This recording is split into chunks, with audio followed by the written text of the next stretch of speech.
پارہ نمبر 17 سورہ الانبیاء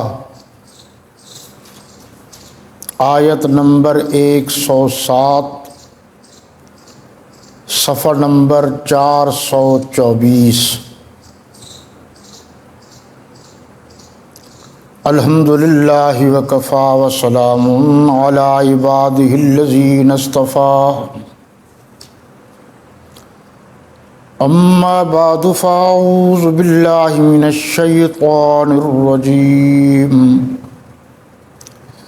بسم اللہ الرحمن الرحیم۔ وما ارسلناک الا رحمۃ للعالمین، صدق اللہ مولانا العظیم۔ ترجمہ: وہ اور ما نہیں، ارسلنا ہم نے بھیجا، کا آپ کو، الا مگر، رحمت لل کے لیے، عالمین عالم کی جمع، عالمین کے لیے، اور اے محمد صلی اللہ علیہ وسلم ہم نے تم کو تمام جہان کے لیے رحمت بنا کر بھیجا ہے۔ اور دوسرے مترجمین نے ترجمہ کیا ہے، اور ہم نے آپ کو ساری کائنات کے لیے رحمت ہی رحمت بنا کر بھیجا ہے۔ حضرت لاہوری رحمۃ اللہ تعالی علیہ نے ترجمہ کیا ہے، اور ہم نے تمہیں لوگوں کے حق میں رحمت بنا کر بھیجا ہے۔ یہ آیت مبارکہ بھی ختم نبوت کی دلیل ہے۔ میں نے عرض کیا تھا کہ ہمارا یہ سلسلہ 19واں سالانہ عقیدہ تحفظ ختم نبوت کے سلسلے میں یہ پروگرام ہے۔ ایک حصہ اس کا ہو چکا ہے، آج دوسرا حصہ ہوگا۔ ویسے تو قرآن پاک میں، قرآن مجید میں، قرآن مقدس میں 100 آیات ہیں جو ختم نبوت پر واضح دلالت کرتی ہیں۔ اس کے علاوہ 210 احادیث ہیں متواتر۔ اس کے علاوہ اجماع امت مسلمہ ہے، اور سب سے پہلا اجماع حضرات صحابہ کرام و اہل بیت اعظام کا ہے اس عنوان پر۔ اس کے بعد ائمہ، محدثین، نیک لوگ، بزرگ، اولیاء اللہ، آج تک سارے مسلمانوں کا اس بات پر اتفاق چلا آ رہا ہے کہ جناب نبی کریم رؤوف الرحیم علیہ الصلاۃ والتسلیم کے بعد قیامت تک کسی قسم کا کوئی نیا نبی، کوئی پیغمبر، کوئی رسول، کوئی معصوم، کوئی امتی نبی، کوئی تشریعی نبی، کوئی غیر تشریعی نبی، کوئی ذلی نبی، کوئی بروزی نبی، کسی قسم کا کوئی نیا نبی نہیں آئے گا۔ سورہ الاحزاب کی آیت نمبر 40، آیت نمبر 45 اور 46 کی اس ضمن میں گزشتہ درس میں کچھ تشریح اور تفسیر عرض کر چکا ہوں۔ آج اس مختصر وقت میں صرف 2-3 آیات کی اس موضوع پر تفسیر ہوگی۔ یہ ایک آیت نمبر یہی یعنی سورہ الانبیاء آیت نمبر 107، سورہ آل عمران آیت نمبر 81، سورۃ البقرہ آیت نمبر 4۔ اس پر آپ غور فرمائیں گے تو آپ پر یہ بات واضح ہو جائے گی کہ مسلمانوں کا جو عقیدہ اور نظریہ ہے وہ درست ہے، صحیح ہے کہ حضور خاتم النبیین والمعصومین صلی اللہ علیہ وسلم کے بعد کسی قسم کا کوئی نیا نبی رسول نہیں آئے گا۔ میں نے جو یہ لفظ استعمال کیا ہے کسی قسم کا، قادیانی دھوکہ دینے کے لیے، مرزائی دھوکہ دینے کے لیے مختلف باتیں کرتے ہیں۔ ان میں ایک بات یہ ہے کہ ہم تو ان کو امتی نبی بناتے ہیں، امتی نبی مانتے ہیں، یعنی ہیں تو وہ امتی لیکن وہ اپنی عبادت سے، اپنی ریاضت سے اور اپنی مشقت سے اتنی ترقی کر گئے ہیں کہ وہ نبوت کے مقام تک پہنچ گئے ہیں۔ اچھا، یہ بھی سراسر دھوکہ ہے، دجل ہے۔ دجل کے معنی بھی یہی ہیں کہ سچ اور جھوٹ کو مکس کر دیا جائے، پتہ نہ چلے۔ اگر ان سے یہ کہا جائے کہ اگر یہی بات آپ والی مان لی جائے تو کیا مرزا کے بعد اگر کوئی اس طرح کا دعویٰ کرے تو آپ اس کو نبی مانیں گے؟ وہ کہیں گے جی ہم تو نہیں مانتے۔ اور یہ جو عام مسلمانوں کو دھوکہ دیا جاتا ہے کہ ہم تو حضور اکرم صلی اللہ علیہ وسلم کو خاتم النبیین مانتے ہیں، یہ بھی جھوٹ ہے اور یہ بھی دجل ہے، چکر بازی ہے۔ اور وہ اس طرح کہ اگر یہ مانتے ہیں تو پھر حضور صلی اللہ علیہ وسلم کے بعد پھر اپنے والے کو کیا مانتے ہیں؟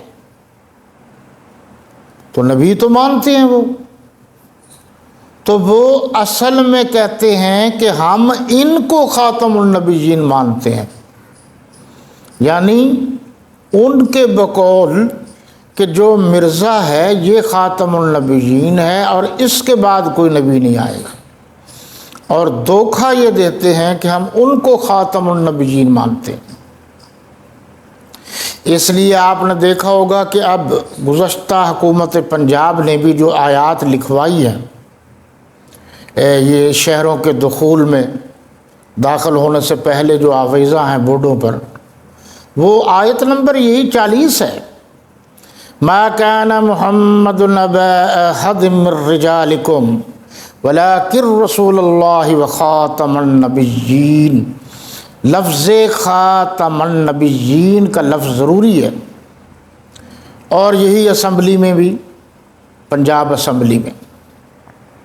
تو آپ یہ بات اچھی طرح ذہن میں بٹھا لیں کہ وہ قادیانی مرزائی مختلف دھوکہ دیتے ہیں۔ اب پوری دنیا کے جتنے مفسرین ہیں، جتنے محدثین ہیں، جتنے اولیاء اللہ ہیں، سب نے اس کی تفسیر یہی کی ہے کہ جناب رسالت پناہ صلی اللہ علیہ وسلم کے بعد قیامت تک کوئی نیا نبی، کوئی رسول، کسی قسم کا کوئی پیغمبر نہیں آئے گا۔ اللہ کے نبی صلی اللہ علیہ وسلم کے بعد کسی پر، کسی انسان پر اللہ کی طرف سے کوئی وحی نہیں آئے گی، یعنی اللہ کا وہ مقرر کردہ فرشتہ جس کو جبریل امین علیہ السلام کہتے ہیں اور وہ اللہ کا پیام لے کر آتا ہے، وہ اب اللہ کے نبی صلی اللہ علیہ وسلم کی اس دنیا سے جانے کے بعد پھر قیامت تک کسی انسان پر اللہ کا پیام لے کر نہیں آئے گا۔ ان کی تو وحی کا دار و مدار بھی انگریز کی ٹاؤٹنگ پر تھا۔ اور آپ ذرا تھوڑا سا غور فرمائیں گے تو اس پر تو میں بحث نہیں کرتا کہ حضور اکرم صلی اللہ علیہ وسلم کی آمد کے عنوان پر یار لوگوں نے جو کچھ کیا ہے، اللہ ان کو ہدایت دے، میلاد کے نام پر جو طوفان بدتمیزی برپا کیا ہے، اس میں رقص، سرود اور اچھا لفظ کسی نے استعمال کیا ہے کہ اداکار ہیں یا واقعتاً ہیں، داڑھیوں والے، پگڑیوں والے، جبوں والے مسجدوں کے اندر ڈانس کر رہے ہیں۔ اور کسی صاحب ذوق نے کہا ہے کہ دوسرا ڈانس تو حرام ہے، یہ تو حلال ہے، اور وہ باضابطہ ڈانس کر رہے ہیں گانوں پر۔ ملتان سمیت لاہور اور باقی شہروں میں خیر سے خسروں سے بھی انہوں نے استفادہ کیا ہے۔ سمجھ میں نہیں آ رہا یہ کیا ہو رہا ہے، لیکن جو بات میں کہہ رہا ہوں وہ یہ ہے کہ آپ صلی اللہ علیہ وسلم کی آمد اس دنیا میں تشریف آوری، آپ کا میلاد، یہ بھی ختم نبوت کی دلیل ہے۔ اب کیسے؟ اب ذرا آپ غور فرمائیں گے۔ یہ دیکھیے جی، صفحہ نمبر ہے جی 5، آیت نمبر ہے 4، صفحہ نمبر 5، آیت نمبر 4۔ والذین یؤمنون بما انزل الیک وما انزل من قبلک وبالآخرۃ ہم یوقنون، اور جو کتاب اے محمد صلی اللہ علیہ وسلم تم پر نازل ہوئی، اور جو کتابیں تم سے پہلے پیغمبروں پر نازل ہوئیں، سب پر ایمان لاتے اور آخرت کا یقین رکھتے ہیں۔ یہ متقین کی صفات بیان کی جا رہی ہیں کہ متقین کی تعریف کیا ہے، متقین کس کو کہتے ہیں۔ یہ آپ ذرا دیکھ لیجئے، آیت نمبر 2 بھی دیکھیں اور 3 بھی۔ ایک تو ہے ذالک الکتاب لا ریب فیہ ھدی للمتقین، کہ یہ کتاب قرآن مجید، اس میں کوئی شک نہیں کہ کتاب اللہ ہے، اللہ سے ڈرنے والوں کی رہنما ہے۔ اللہ کا ڈر ہو پھر رہنمائی ملتی ہے۔ آگے کہا الذین یؤمنون بالغیب ویقیمون الصلاۃ ومما رزقناہم ینفقون، اور جو غائب پر ایمان لاتے اور آداب کے ساتھ نماز پڑھتے ہیں، اور جو کچھ ہم نے ان کو عطا کیا ہے، فرمایا ہے، اس میں سے خرچ کرتے ہیں۔ جی یہ متقین کی خوبیاں، خصوصیات بتائی جا رہی ہیں، ذرا غور کیجیے گا۔